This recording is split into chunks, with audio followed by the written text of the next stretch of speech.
The secret to a good-looking crown molding job is having very tight-fitting miters.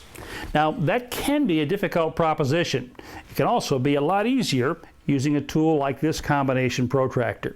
To use it, simply place the tool in the corner, open the wings until they contact the wall, and read the miter cut directly from the gauge. Now, if you're cutting crown molding on an angle, just set the miter saw to match the setting on the combination protractor, insert the workpiece into the miter saw, and make the cut. However, if you're cutting molding on the flat, you'll be making a compound miter cut, and will need to determine the saw miter angle as well as the bevel angle. In this case, the process becomes a bit more involved. For one thing, we'll need to know the molding spring angle. That's the angle between the molding itself and the wall. In most cases, it will be either 38 degrees or 45 degrees. The spring angle can be easily determined with the combination protractor. Using the conversion table on the back of the tool, locate the column with the appropriate spring angle, in this case 38 degrees. Then move down the miter angle column until you find the row showing the miter cut setting that matches the one displayed on the front of the combination protractor.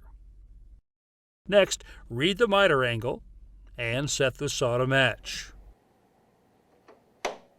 Now let's return to the table and again look under the 38-degree spring angle. This time, go to the bevel angle column, drop down to the correct row, note the corresponding bevel angle, and set the saw to match.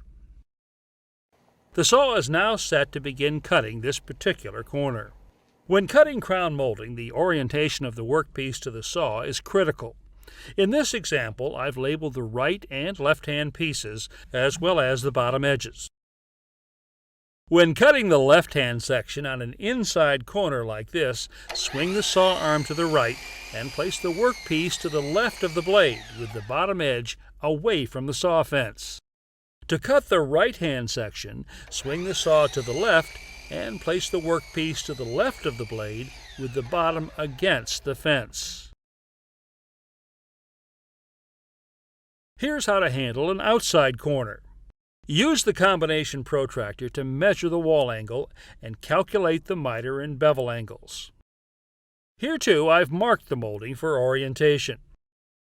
When cutting the left-hand section of an outside corner, swing the saw arm left and place the work to the right side of the blade with the bottom edge against the fence. For the right-hand piece, swing the arm to the right and set the work to the right side of the blade, but position the bottom edge away from the fence.